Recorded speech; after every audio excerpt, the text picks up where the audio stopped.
Hello children, today we will do part E of this chapter. This is a little bit lengthy chapter, so we have many parts of this chapter, and we have done ABCD of this chapter, part ABCD.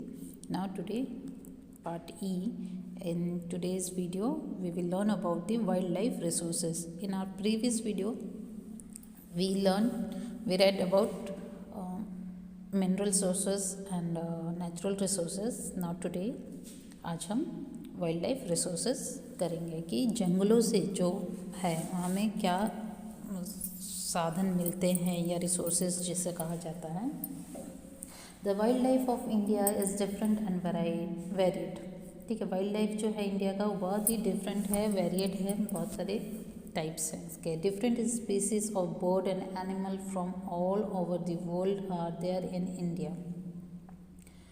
कि different species मतलब जातियाँ birds के, animals की यहाँ पर हमें देखने को मिलती हैं जो पूरे विश्व में हैं. The variety of wild life found in India increases the natural beauty of the country. अब जो ये वैरायटी है देखने को हमें मिलता है जो वाइल्ड लाइफ में, वो एक बहुत ही ब्यूटी है कंट्री के लिए, मतलब बहुत प्यारे लगते हैं. अगर आप जू में जाते होंगे तो आपने चिड़ियाघर में देखा होगा कि बहुत सारे अलग अलग हमें एनिमल्स, बर्ड्स देखने को मिलते हैं जिन्हें देख के हमें बहुत अच्छा भी लगता है. Elephant are found in Karnataka, Kerala and Assam. It is the largest mammal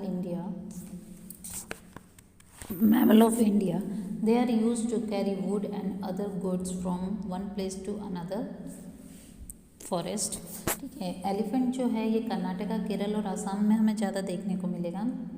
और जो ये एक लार्जेस्ट मैमल है इंडिया में, और ये एनिमल हमें किस काम में आता है, ये वुड कैरी करने में और अदर हैवी गुड्स कैरी करने में one place to another place.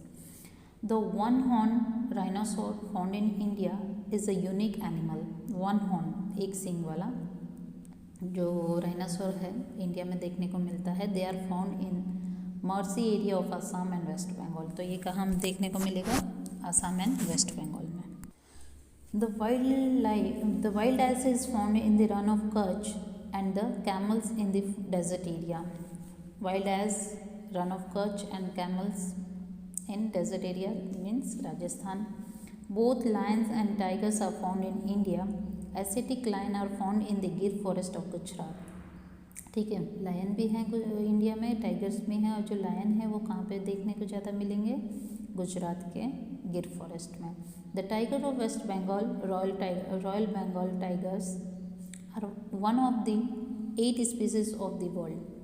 जो वेस्ट बंगाल में हमें टाइगर देखने को मिलेगा, रॉयल बंगाल टाइगर, वो जो 8 स्पीसीज हैं उनमें से एक है. Tiger are found in Madhya Pradesh, West Bengal, Uttarakhand and in some areas of the Himalayas. Okay, तो हिमालयस के कुछ एरिया में भी टाइगर्स देखने को मिलेंगे, मध्य प्रदेश में भी, वेस्ट बंगाल, उत्तराखंड में भी. Tibetan bears are found in the Himalayan region and in the Dediapada forest of Gujarat. जो भालू है, बेर्स हैं, तिब्बतियन बेर्स, ये हिमालयन रीजन में और ददियापाड़ा फॉरेस्ट गुजरात में भी देखने को मिलेगा. The leopard, hyena, blue bull, nilgai, wolf, black buck, deer etcetera are found in India. ये सब एनिमल्स हमें देखने को मिलेंगे. The langur, gibbon, hoolock and baboon are the different species of monkeys found in India. ये भी है. And a variety of birds are also seen in India. The duck, eagle, parrot, common myna, pigeon, myna etcetera are the various species of birds found in India. जिस तरीके से animals में हमें variety को देखने को मिलेंगे, इस तरीके से ही बर्ड्स में भी डिफरेंट वेराइटीज हमें देखने को मिलेंगे. Among the most famous bird the peacock, the national bird is the most beautiful bird of all. तो आपको पता ही है कि इंडिया का नेशनल बर्ड कौन है, पीकॉक है, और ये बहुत ही ब्यूटीफुल होता है. Attractiveness is due to its beautiful feathers. और ये क्यों अट्रैक्टिव है, जो उसके पंख हैं, फेदर्स हैं, उसकी वजह से बहुत ही अट्रैक्टिव होते हैं.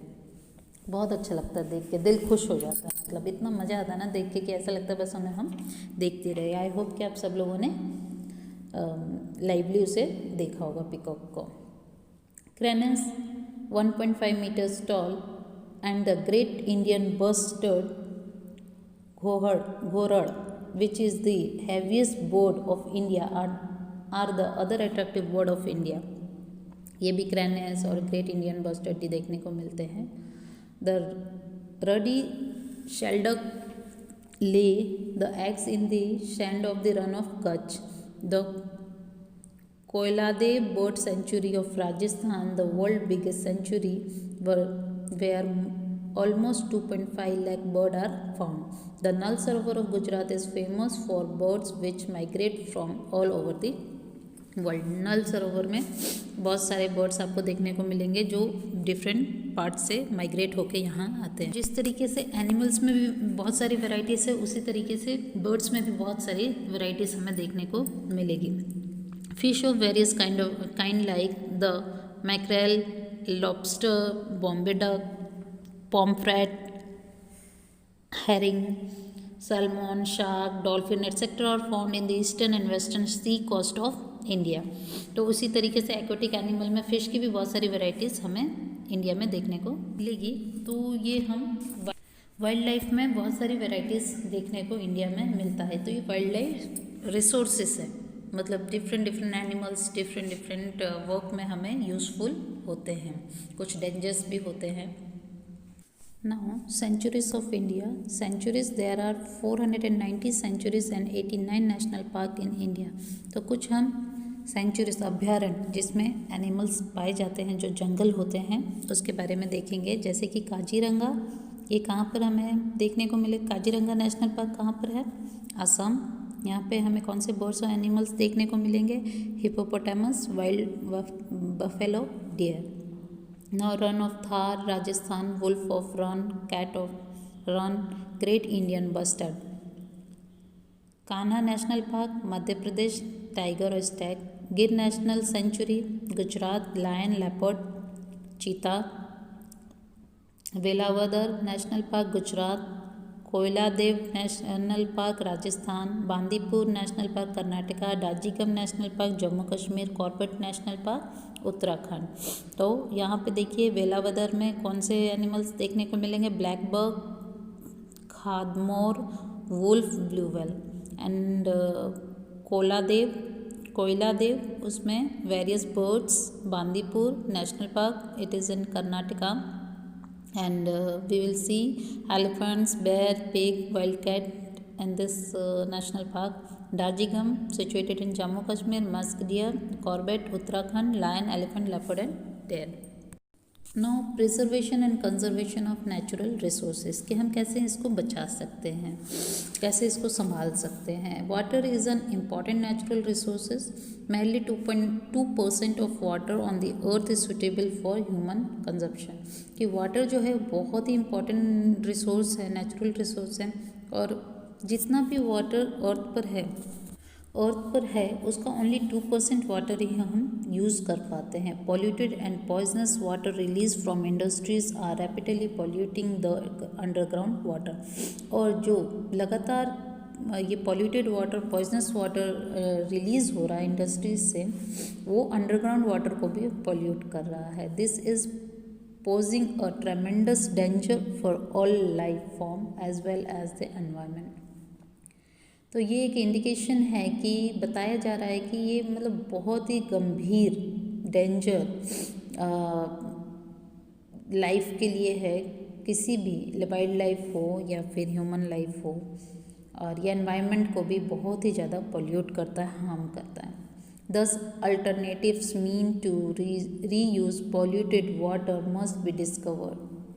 School and college curriculum must include forest development related content to inculcate awareness among students. Similarly, measures must be taken to protect forest from forest fire and minimize loss of life and property. तो forest fire ये सब ना हो, ये ध्यान में रखना चाहिए। और बच्चों की जो स्कूल में जो एक्टिविटीज़ हैं या उनका जो सिलेबस है उसमें एक ये भी टॉपिक होना चाहिए, preservation and conservation of wild life और natural resources.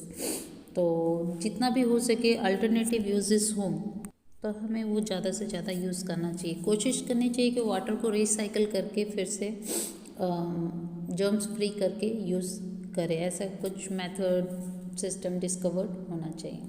Minerals are nature gift to man. Minerals जो है नेचर से गिफ्ट हुआ है मैन को। It is available in limited quantities and so must be utilise judicially.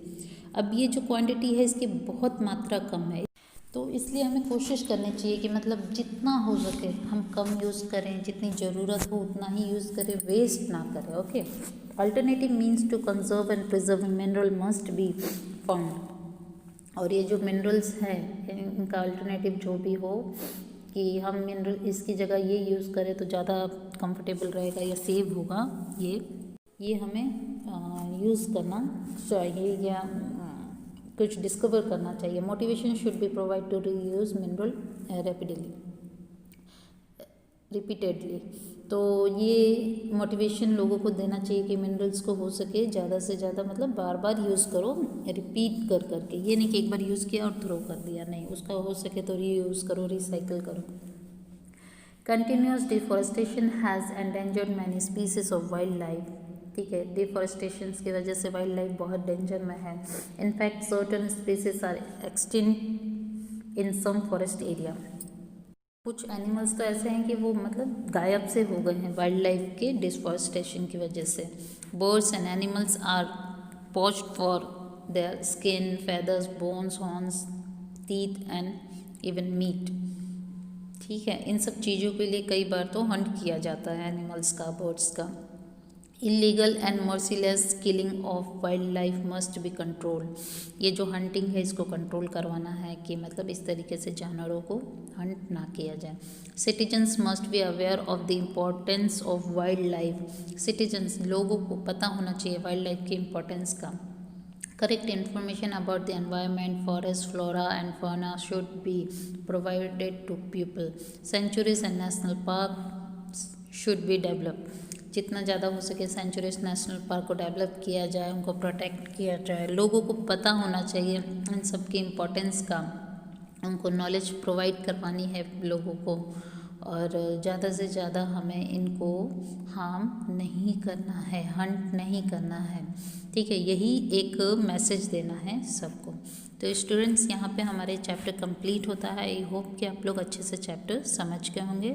Next video में हम इसका एक्सरसाइज करेंगे, तो गुड हैंड राइटिंग के साथ वर्क स्टार्ट करिएगा। Thank you.